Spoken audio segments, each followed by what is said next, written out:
Hey guys, Tom here. Just doing a quick update video. I finished the forge.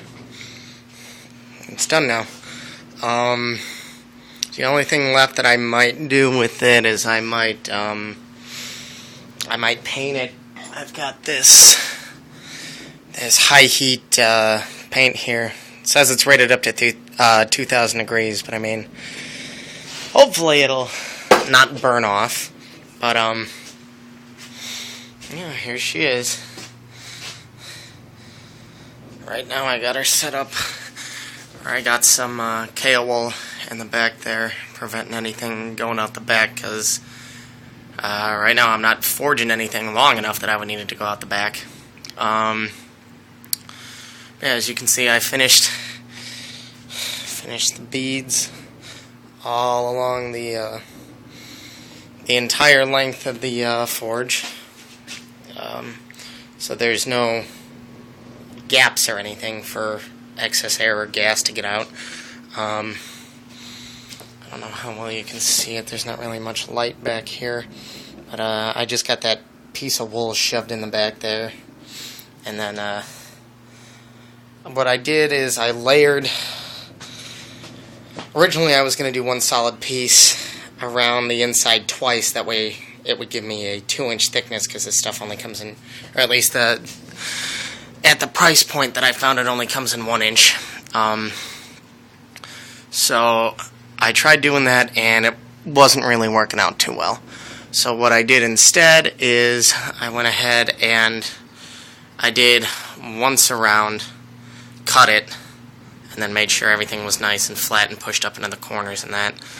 And then I went ahead and I did another time around, and I put the seam for the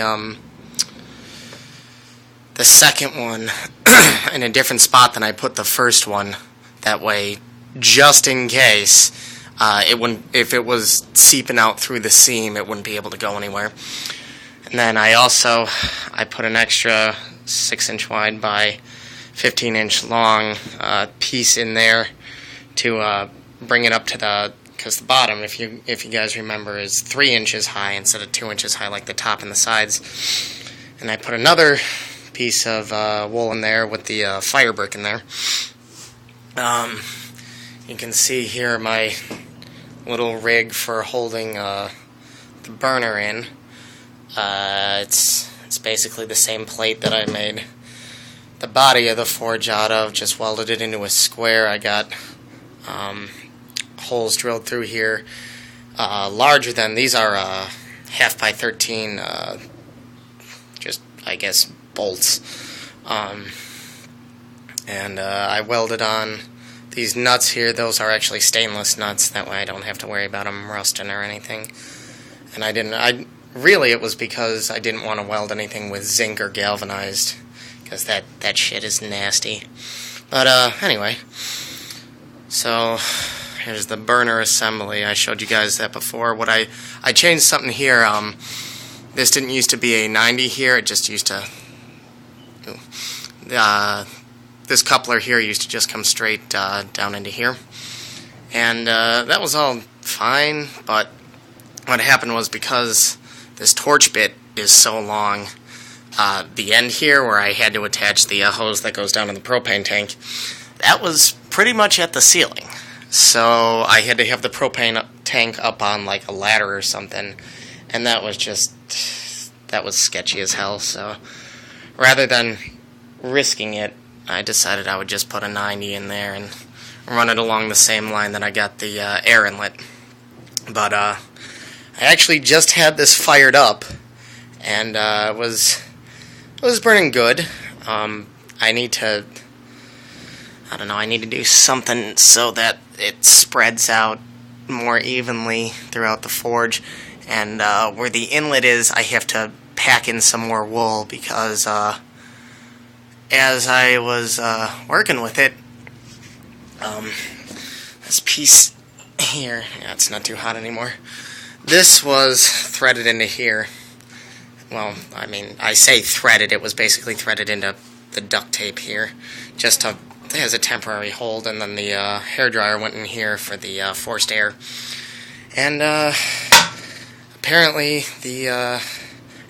I was getting combustion down in here, but up here, yeah, that's still quite hot.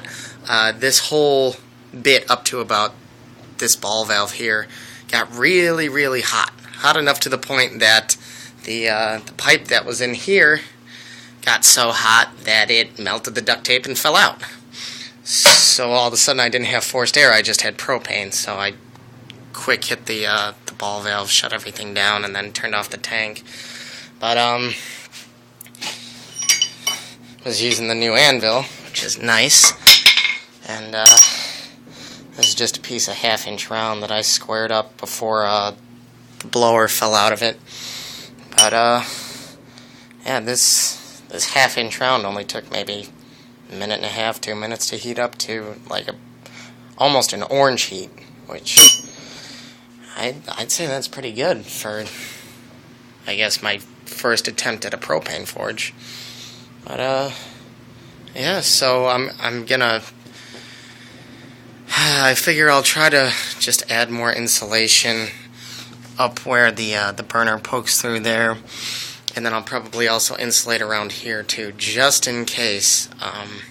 If that doesn't solve the whole like burner issue, I'm not sure what I'm gonna do with it.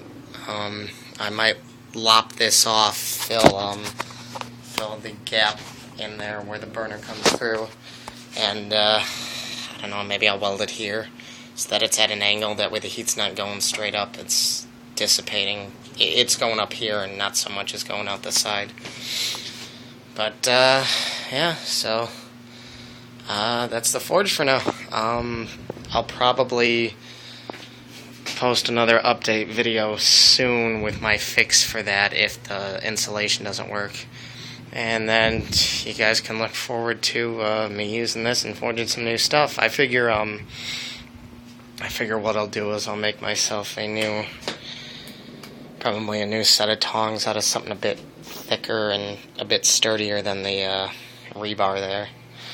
So I'll see what I can find. I might even chop up some of these railroad spikes and forge those into the tong heads, or I guess the jaws of the tong, and go from there. Probably just weld on reins rather than forging them out, just because it's easier.